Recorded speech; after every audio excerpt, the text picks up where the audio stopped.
August of 1966. A boy is flying a kite on a hillside outside Niterói, a city across the bay from Rio de Janeiro. He notices something in the long grass further up the slope. At first it looks like rubbish, bags maybe, old clothes. But the shapes are wrong for that, too regular, too still. He walks closer, then he stops.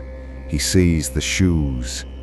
Two men, lying side by side, flat on their backs, hands resting behind their heads, perfectly still, dressed in formal suits, and over their eyes, two crude sheets of lead, pressed flat against their faces. He runs.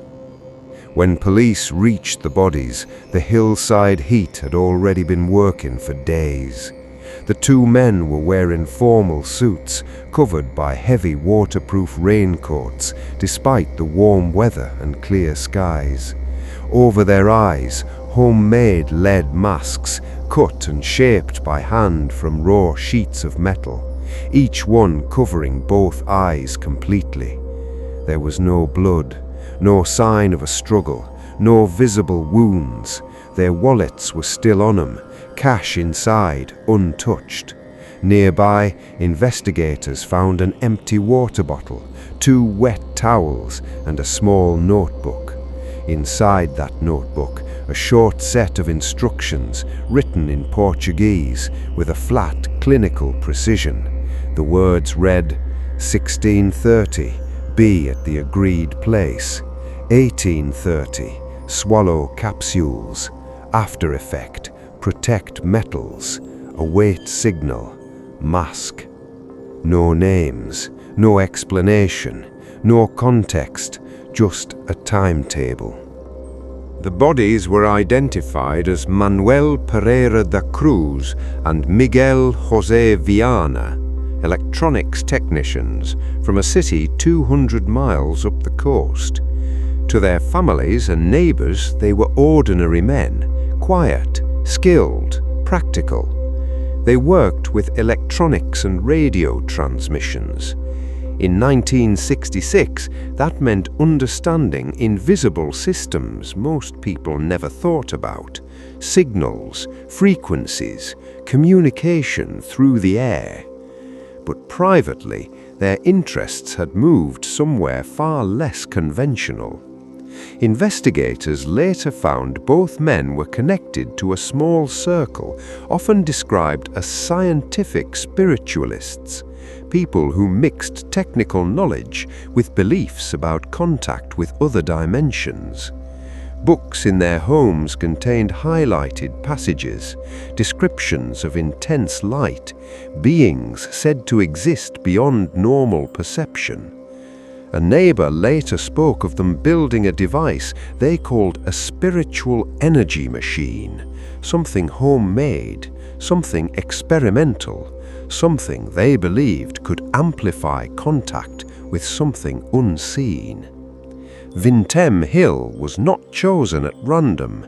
The area already had local stories attached to it, reports of strange lights, unusual sightings, the kind of folklore that builds slowly and stays.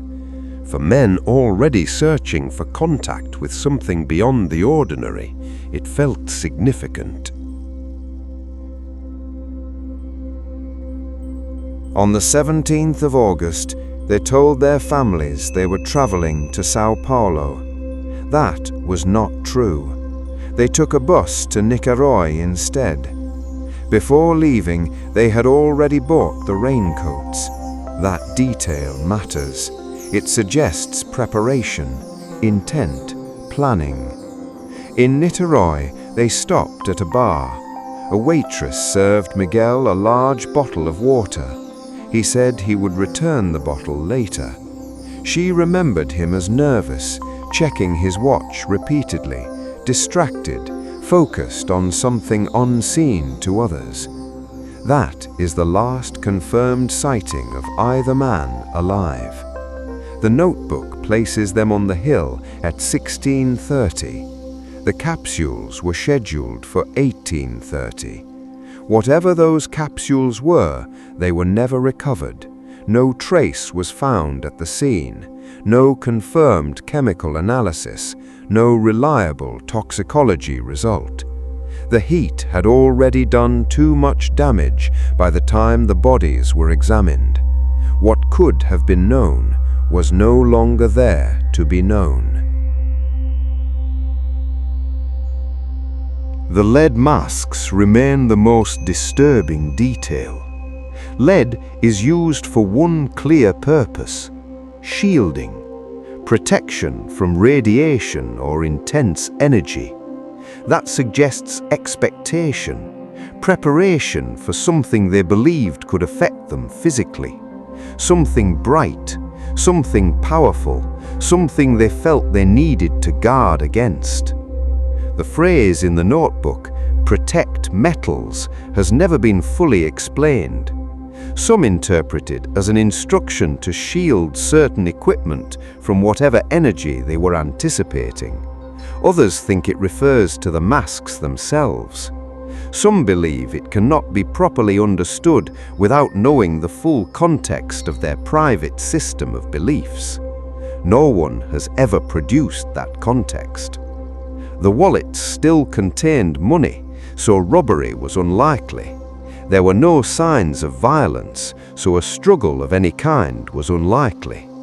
What remains is intent, planning, and silence. Authorities recorded the cause of death as undetermined. No arrests were made, no charges filed. The case slowly shifted from official investigation to public speculation. Journalists began filling in gaps. A picture formed of two men moving steadily towards something they believed in completely. A small spiritualist network existed among technicians in the region, people who worked with electronics but extended those ideas into directions far beyond their day jobs. Some accounts suggested the use of psychoactive substances as part of their practices. If that were true, it could explain the timing in the notebook, a controlled sequence, preparation, effect, waiting, but it does not explain the outcome.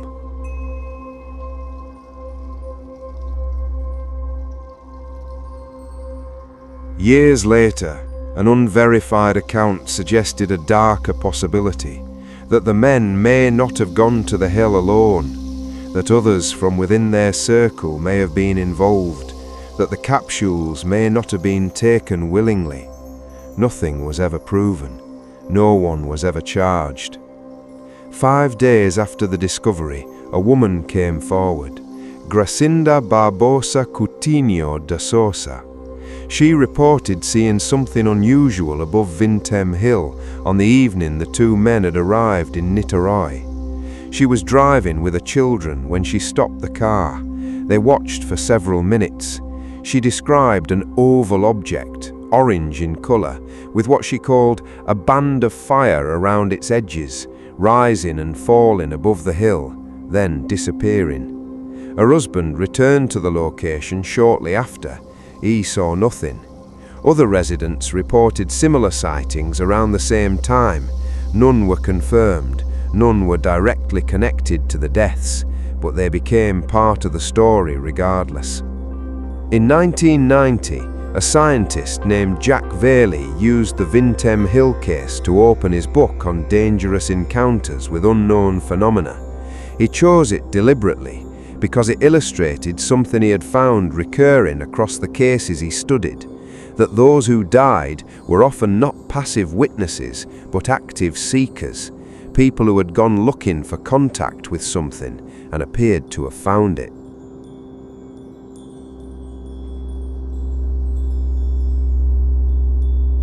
There is no single accepted explanation, only competing possibilities.